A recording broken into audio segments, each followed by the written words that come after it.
route pour la prochaine. Donc, la semaine dernière, c'était la dernière fois. L'homme parfait, l'homme idéal. Et donc, la dernière fois, ce qu'on avait vu, c'est qu'on avait vu un long midrash que le Maharal avait amené, dans lequel il expliquait qu'il y a eu une discussion pour savoir qui va sauver les enfants d'Israël. Et on voit que Abraham et Yaakov disent que si Israël a fauté, ben, Israël est responsable de ses actes, et puisqu'il est responsable de ses actes, il doit être puni.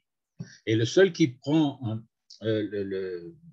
sur lui d'intervenir pour sauver Israël, c'est Yitzhak.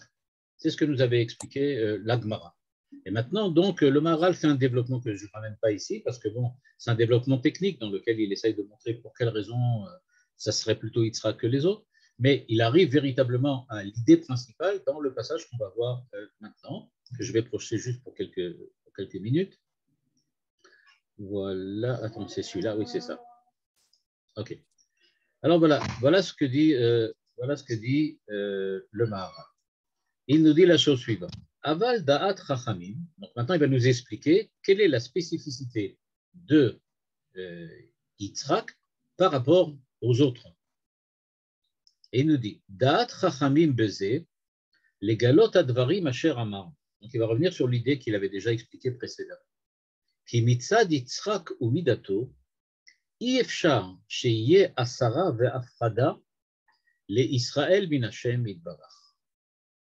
C'est-à-dire, on a expliqué, on avait vu déjà 2 chapitres là-dessus, que du point de vue de la relation entre Israël et Dieu, eh bien, c'est une relation qui ne peut pas être remise en cause. On avait vu aussi bien au niveau de créativité ou bien au niveau de dvekut. On avait vu les 2 cas. Et là, il va revenir sur l'idée de la dvekut. Il nous dit donc, מצד יצחק ומידתו אי אפשר שיהיה עשרה והפרדה לישראל מן השם יתברך. Et pourquoi? רק יש להם דבקות וחיבור לגמרי אל השם יתברך. ולא שייך בחטא שיהיה מבדיל ומחריק את ישראל מן השם יתברך. Or, on sait que Yitzhak, c'est Midat Hadin, donc il va falloir faire attention. Comment et pourquoi les fautes d'Israël ne peuvent pas éloigner Israël de son Créateur? A priori, si c'est la justice, Yitzhak, Din, qui intervient, eh bien justement, on prend en compte les fautes. Et il nous dit, Vegamken, donc il dit d'abord, il y a la dvekut, mais en plus, Ki mitzad midat Yitzhak asheru midat adin, la justice donc, la rigueur, Ka asher yarad le omek adin, yesh lilmod zchut. C'est ça l'idée. L'idée, c'est que quand on parle du din, c'est-à-dire de la justice, eh bien, on peut dire la justice dans le sens du droit, c'est-à-dire d'après le droit. Eh bien, quand on va d'après le droit, nous dit le Maharal, si on descend dans la profondeur du din, c'est-à-dire dans la profondeur de la justice, eh bien, quand on arrive au profond, à la réalité, à l'essence même de la justice, à ce moment-là, on découvre l'ilmod zchut, qu'on dépasse la justice et qu'on va l'ilmod zchut, c'est-à-dire qu'on cherche des circonstances atténuantes. Donc, le omek adin, c'est-à-dire la profondeur, l'essence même du din, c'est de chercher zchut, des mérites. Or, a priori, pour nous, les hommes, on peut dire comme ça, les hommes qui sont du 21e siècle et donc qui sont dans une société libérale, c'est exactement le contraire. Midat Hadin, c'est au contraire chercher exactement ce que le droit dit et pas du tout permettre de faire autre chose que ce qui est prévu de droit. Pas du tout essayer de chercher des mérites à quelqu'un ou de chercher des circonstances atténuantes. Au contraire, c'est de dire qu'est-ce que la justice demande. On connaît très bien ça en Israël, mais en France, c'est exactement pareil aujourd'hui, dans lequel on dit que le Beth HaMishpat, c'est lui qui définit ce qu'il faut, ce qu'il ne faut pas. Ce n'est pas la morale, ce n'est pas le bien, ce n'est pas les valeurs, ce n'est pas la religion, c'est la justice, c'est-à-dire le droit. Il y a un code pénal et on va d'après le code pénal. Or, nous dit le Maharal quelque chose d'étonnant. Il nous dit, si tu vas jusqu'au fond, au fin fond de Midat Hadin, c'est-à-dire de la justice, alors tu vas découvrir qu'on essayera de trouver des mérites et qu'on essayera de trouver des circonstances atténuantes. L'écart, al-yedei Yitzhak shehu atralata, c'est pour ça que c'est Yitzhak qui est atrala le principe de la justice, le principe du droit, ou mitzad midat hamishpat, c'est clair, asheru omek adin, midat hamishpat, c'est donc la vertu de justice qui est la profondeur du droit, yeshkan srut, c'est pour ça qu'on découvre des mérites. Donc, la profondeur de la justice, c'est trouver des mérites. Ve'im she'en kan srut pashut legamre. Or, dit le Maharal, question extrêmement forte, a priori, il n'y a pas de mérite à trouver à quelqu'un qui a transgressé la loi, c'est-à-dire qui n'a pas fait ce qu'il avait le droit de faire. Donc, im she'en kan srut pashut legamre. C'est pas évident, c'est ce qu'il veut dire. C'est pas évident de trouver un mérite. Parce que si c'était évident de trouver un mérite, n'importe qui aurait pu le trouver déjà avant. Non, mais c'est parce qu'on ne le trouve pas. Parce que la justice, le droit disent bien que cette personne a enfreint la loi. Et puisqu'elle a enfreint la loi, eh bien, elle mérite effectivement les sanctions qui sont prévues par la loi.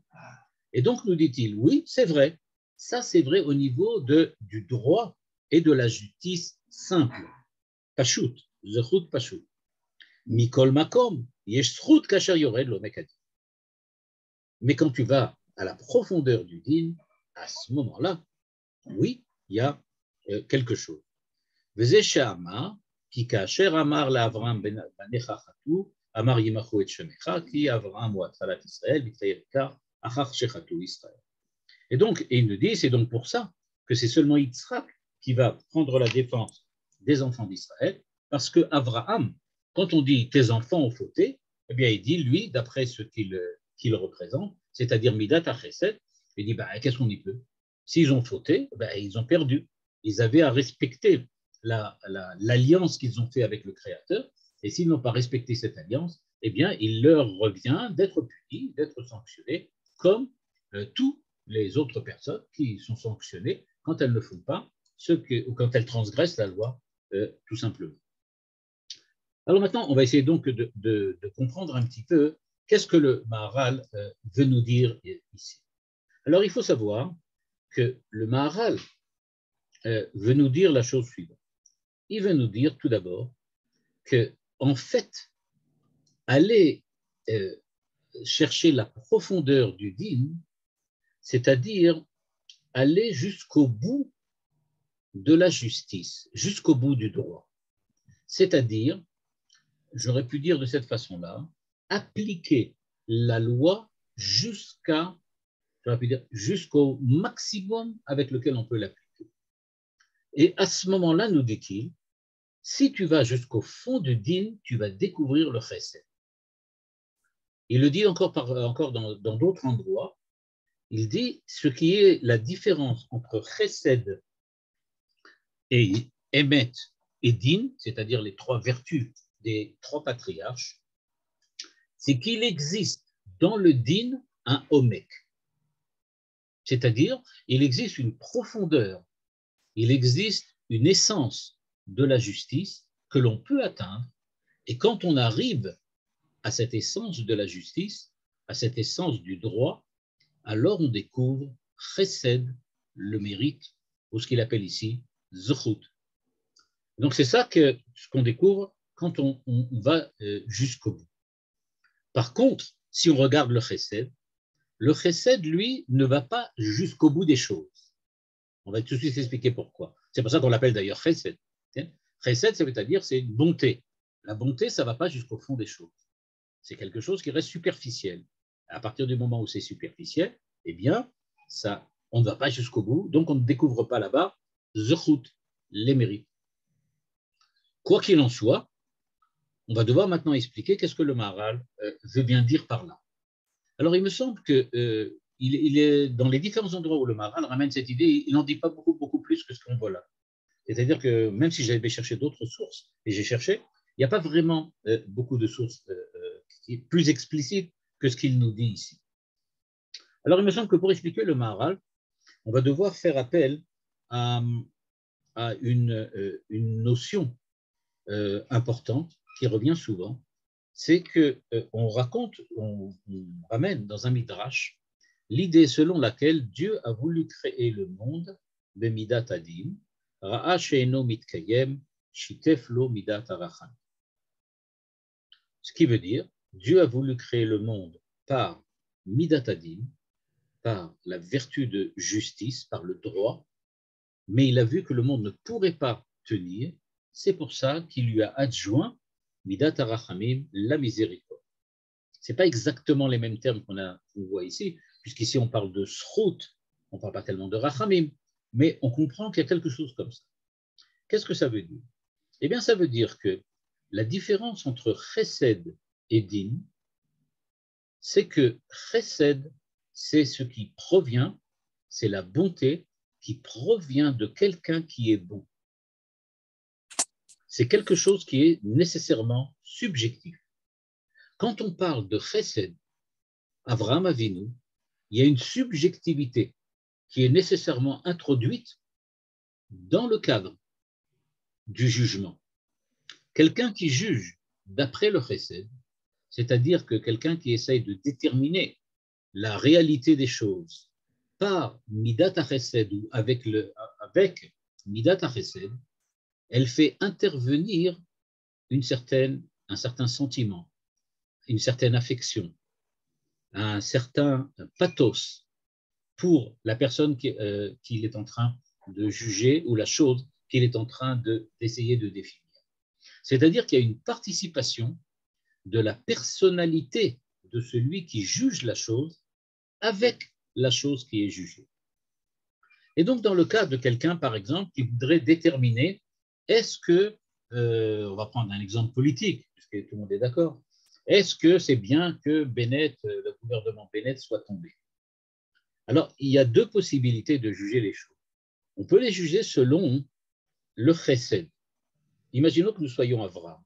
À ce moment-là, on va faire intervenir dans notre manière d'évaluer le fait que la memshala de Bennett est tombée, en faisant intervenir la façon dont nous voyons cette memshala et la chute politique de ce gouvernement. C'est-à-dire, ça ne concerne pas uniquement ce qu'a fait le gouvernement, ce qu'il a pu vouloir dire et qu'il n'a pas dit ou qu'il n'a pas fait, ce qu'ont dit les autres contre lui, etc.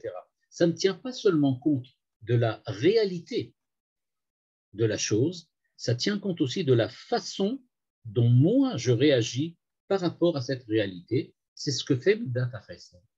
Midat HaChesed, elle dit, ne prends pas les choses telles qu'elles sont, mais essaye de te faire participer, toi en tant que sujet, à l'intérieur de l'évaluation de la chose. Comme si on disait, il n'est pas possible d'être objectif. Alors, dans ton objectivité, introduis nécessairement quelque chose de subjectif.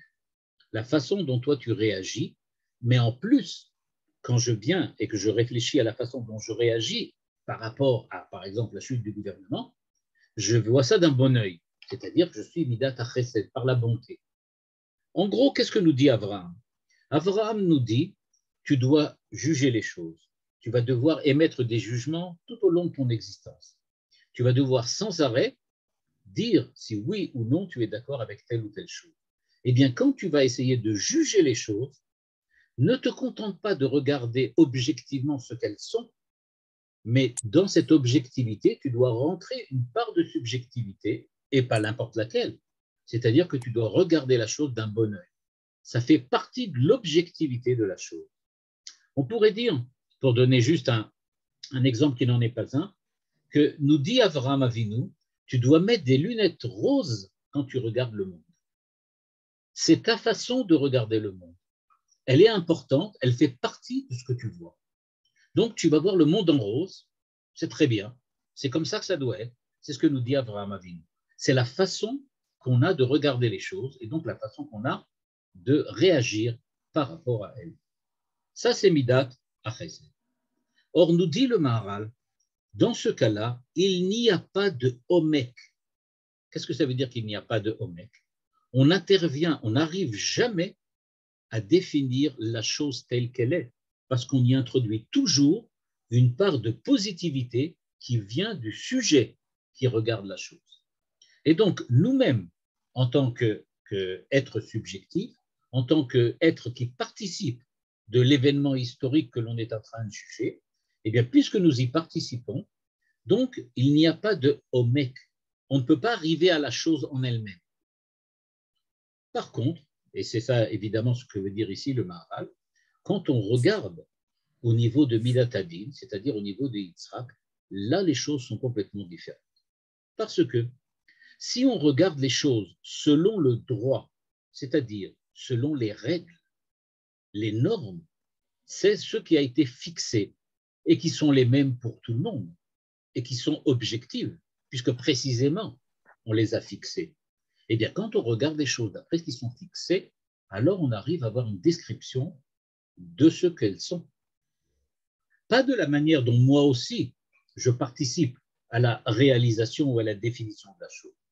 Pour revenir sur l'exemple précédent, quand on va dire est-ce que c'est bien ou pas bien que le gouvernement ait démissionné, eh bien, la solution que nous dirait Yitzhak, c'est de dire vous devez maintenant peser les tenants et les aboutissements de cette démission et à partir de là définir si c'est bien, mais pas bien, si c'est juste ou injuste, si c'est comme il faut, est-ce que c'est selon les règles, est-ce que c'est selon les normes ou pas. Et à ce moment-là, on peut définir, oui, le gouvernement n'a pas suivi les normes, il n'a pas suivi les règles, il n'a pas suivi la loi, ils ont menti, ils ont fait de la fausse publicité, etc., etc. Ou inversement, tu peux dire, non, ils étaient bien, ils ont fait ce qu'il fallait, etc. Peu importe. Ce que l'on voit donc, c'est que ce sont deux manières d'aborder un même thème, un même sujet, une même idée, une même réalité, un même événement. Et donc, dans ce que fait ici le Maharal, c'est qu'il nous dit, c'est donc deux façons de regarder le monde. Une façon qui dit, j'introduis dans l'image du monde que je me crée moi-même, ma façon de créer l'image. Ça, c'est Abraham et Midat HaChesed. Moi, je crée des images bonnes, roses. Donc, tout ce que je regarde aura une teinture, un chromatisme, une coloration rose. C'est comme ça que je regarde les choses. Et c'est ça la réalité des choses. Pour moi, la réalité des choses, c'est le fait qu'elles sont tous un petit peu rosâtres. C'est comme ça que ça doit marcher. Par contre, nous dira Yitzhak, c'est pas ça du tout qui est important. Tu dois observer les choses telles qu'elles sont, les analyser telles qu'elles sont, et aller jusqu'au Omek Hadin. C'est-à-dire, le Maharal nous l'a bien dit, il y a ce que l'on appelle Pashut et il y a ce qu'on appelle Omek. Pourquoi? Vous l'avez vu tout à l'heure dans le texte, le Maharal dit, si tu regardes simplement les choses, on va dire ça de notre manière à nous, si tu regardes objectivement les choses, il n'y a pas de raison de chercher un mérite ou de chercher des circonstances atténuantes. C'est-à-dire, il n'y a pas de raison de mettre du rose là-bas-dedans. Il n'y a pas de raison. Pourquoi? Parce que l'objectivité des choses, elle est ce qu'elle est. Elle est ni rose, ni bleue, ni verte. Elle est tout simplement ce qu'elle est. C'est la nature des choses. Donc, Beofen Pashut, dit le Maharal, il n'y a pas de srout. Le srout, c'est quand on regarde les choses d'une autre manière. On essaie de découvrir, ah oui, on pourrait trouver des circonstances atténuantes. On aurait pu dire que c'est ça. Les enfants d'Israël ont voté, oui, mais il y avait des problèmes à cette époque-là. C'est pour ça qu'ils en sont arrivés là où ils en sont arrivés. Donc, tout ça, ça fonctionne parce que je cherche autre chose au-delà de la réalité des choses, au-delà de l'objectivité des choses. Ce que Midat Hadin me propose. Midat Hadin me dit, on va regarder le droit. Là, c'est des règles très précises. Et on sait exactement, le gouvernement a transgressé la loi quand il a fait telle chose. Ou il n'a pas transgressé la loi quand il l'a fait. C'est des choses qui ne sont pas possibles. J'aurais pu dire d'une certaine façon que ça ressemble un petit peu à la grande discussion aujourd'hui pour savoir qu'est-ce qui est plus important, le numérique ou bien ce qui n'est pas numérique, ce qui n'est pas digital, ce qui n'est pas numérique, ce qui est continu. Eh bien, on nous dit dans ce cas-là, ça veut dire en fait, est-ce qu'on peut tout diviser en 0 et 1? Ça serait la loi, la justice. 0 ou 1, tu as tort ou tu n'as pas tort. Ça, c'est objectif. Par contre, quand tu regardes quelque chose qui est entre 0 et 1, je ne sais pas si c'est tort ou pas tort. Ça dépend. Quelquefois, c'est plus proche de 1, mais c'est quand même pas très éloigné de 0, etc., etc. Quoi qu'il en soit, on voit donc que le Maharal a introduit donc ces deux façons de voir. Et il nous dit, c'est ça, Abraham. Abraham dit, je cherche à voir les choses en rose, mais devant la réalité de la faute, ben, je n'arrive pas à trouver, d'un point de vue pachout, un mérite quelconque pour Israël. C'est-à-dire que même Avraham Avinu est obligé de reconnaître, et Yaakov c'est la même chose, au niveau de la vérité, tous les deux sont obligés d'admettre que même en regardant les choses en rose, on voit vraiment le mal qui a été fait. On voit la transgression. On voit le fait qu'Israël a heurté l'alliance de Dieu et qu'il n'a pas accepté cette alliance jusqu'au bout. Donc, dit le Maharal, eh bien, Abraham et Yaakov disent à Dieu, ils ont fauté, que pouvons-nous faire? Eh bien, qu'ils soient punis. C'est comme ça. Même, on peut essayer de chercher des mérites, mais on n'en voit pas. Qu'est-ce qu'on peut y faire? Alors, il n'y en a pas, il n'y en a pas. Ce que fait Yitzhak, c'est complètement différent. Nous dit le Maharal, il va jusqu'à Omek Adin. C'est l'expression que le Maharal utilise. Dans cette expression, le Maharal, comme j'ai dit tout à l'heure, ne dit pas vraiment beaucoup plus. Mais il nous dit la chose suivante, je relis la phrase. Ka'asher yered le'omek adin yesh lilmod zchut. Quand on descend, quand on arrive à l'essence même de la justice, alors, justement, à ce moment-là, on découvre qu'il y a des mérites. Il le dit ensuite après d'une autre manière, Mitzad midat hamishpat asher u omek adin yesh kan zchut. Dans le omek adin. Par contre, zchut pashut, non, ça y a pas. En kan zchut pashut. Comme il n'y a pas. Alors, qu'est-ce que c'est que ce omek adin? Le omek adin, c'est quand on arrive à définir les raisons pour lesquelles on a choisi que les règles et les normes soient celles qui font partie du code pénal qu'on est en train d'appliquer. C'est-à-dire que, nous dit le Maharal, quand tu fixes des règles, tu fixes des normes par des lois, et que ces lois définissent exactement le code de conduite que chacun doit et se doit de suivre, eh bien, tu vas nécessairement te trouver à un certain moment devant la question suivante. Pour quelle raison et dans quelle intention j'ai fixé ces lois-là et de cette manière-là? C'est-à-dire, quels sont les tenants et les aboutissants de la création de ce code pénal? Je ne regarde plus seulement ce que le code pénal dit, mais je regarde dans quelle intention, moi, en tant que législateur, j'ai décidé que les lois seraient telles et telles. On va donner un petit exemple pour essayer d'éclaircir.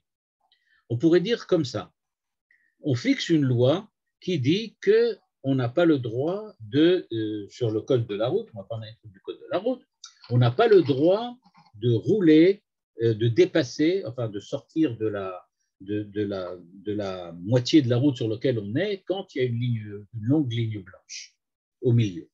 Okay, on n'a pas le droit de traverser cette ligne blanche, elle indique que tu dois rester de ton côté. Pourquoi faisons-nous ça? C'est ce que demande Omek Adin. Omek Adin a dit, d'accord, c'est vrai.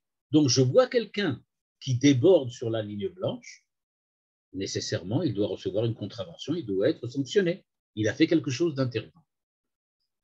Ce que Omek Adin nous dit, c'est différent.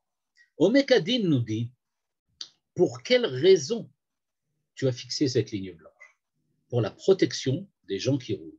Parce que dans cette partie de la route, il n'y a pas assez de place pour doubler une autre voiture, par exemple, et si jamais tu débordes sur la ligne, tu vas te retrouver nécessairement en face de ceux qui roulent dans la direction opposée et tu risques de faire un accident extrêmement grave. Le but, c'est donc de protéger ceux qui roulent et les obliger à rester dans leur voie, dans la voie sur laquelle ils sont en train d'emprunter, et ne pas prendre la voie inverse, à la voie opposée, parce que c'est dangereux. Mais si maintenant quelqu'un, pour éviter un accident qui vient d'avoir lieu devant lui, a été obligé de braquer sur la gauche et de sortir, de traverser la ligne blanche pour éviter de faire une collision avec les gens qui justement ont eu un accident devant lui, eh bien, il est bien clair, nous dit le Maharal, que le but, c'est effectivement de protéger les gens. C'est-à-dire que le fait qu'on ait fixé la ligne blanche, ce n'est pas uniquement parce qu'on avait envie de le faire comme ça et que c'était quelque chose, une espèce de caprice arbitraire de ceux qui l'ont fixé. Mais il y avait une raison profonde. Et donc, traverser la ligne, ce n'est pas spécialement ou spécifiquement une raison pour être sanctionné. On doit chercher des mérites. Si on va dans la profondeur du din, c'est-à-dire si on essaye de comprendre les raisons qui nous ont amenés à fixer les lois, alors on va découvrir que là, on doit chercher des mérites. Et c'est ce que dit ici le Maharal. Le Maharal dit pourquoi il y a la Torah. Pourquoi pourquoi on a imposé à Israël de se conduire de telle ou telle manière. Pourquoi c'est arrivé? Attends, oui. Quand on traverse la ligne pour éviter un accident, on est toujours dans le din ou on est dans le chesed du din? On est dans le din parce qu'on a transgressé, on a passé de l'autre côté, mais au moment où le policier viendra mettre une contravention, il va rechercher Omek Adin. Il va dire, mais comment se fait-il qu'il a essayé de traverser? Il a traversé parce que devant lui, il y avait un accident, il n'avait pas le choix. Au lieu de rentrer et d'avoir une collision avec eux, il a préféré aller sur la gauche, bien que ce soit interdit, pour éviter l'accident qu'il y avait devant lui. C'est ce qu'on appelle Omek Adin. Alors, pas toujours on le fait. Alors, à ce moment-là, si la police ne le fait pas, alors dans le procès qui intervient après la contravention, tu peux dire, regardez les photos, vous verrez bien que je l'ai fait parce qu'il y avait un accident devant moi. Ou dans le, je sais pas, n'importe quoi. Okay, à ce moment-là, tu prouves que dans le Omek Adin, tu avais raison. Mais le din, il est le même. C'est-à-dire que du point de vue du din, tu n'as pas le droit de traverser la ligne, quoi que soient les raisons. Parce que dans le code de la route, il n'y a pas écrit vous n'avez pas le droit de traverser la ligne, mais si vous avez un accident devant vous ou une bonne raison, traversez. Ce n'est pas écrit. Alors donc il dit voilà, c'est ça le Omek Adin. Alors donc ce que veut dire ici le Maharal, c'est que dans toutes les lois qui existent, et notamment l'alliance qui est entre Dieu et Israël, eh bien il y a des lois, Dieu a fixées pour pouvoir être dans une alliance avec moi, vous devez automatiquement préserver, garder toutes les règles qui sont écrites dans la Torah. Mais Be'omek Adin, il y a toujours dans ce route. Parce que Dieu n'a jamais fait les lois pour sanctionner. Dieu fait les lois pour que le monde marche d'une manière meilleure. C'est-à-dire que... Ouais. Oui. Voilà, je sais pas si je suis fatiguée, j'ai du mal à suivre. Pourrais-tu reprendre cet exemple de la ligne blanche que l'on transgresse? Comment la Midat HaChesed aurait interprété les faits et quelles sanctions elle aurait donné? Je reviens, c'est très simple. Dans le din lui-même, tu as traversé la ligne blanche, tu es sanctionné. Dans le Omek Adin, j'essaye de réfléchir, pourquoi moi j'ai fixé de faire une ligne blanche? Pour la protection des gens. Pour la protection des gens, quelquefois, il faut traverser la ligne blanche.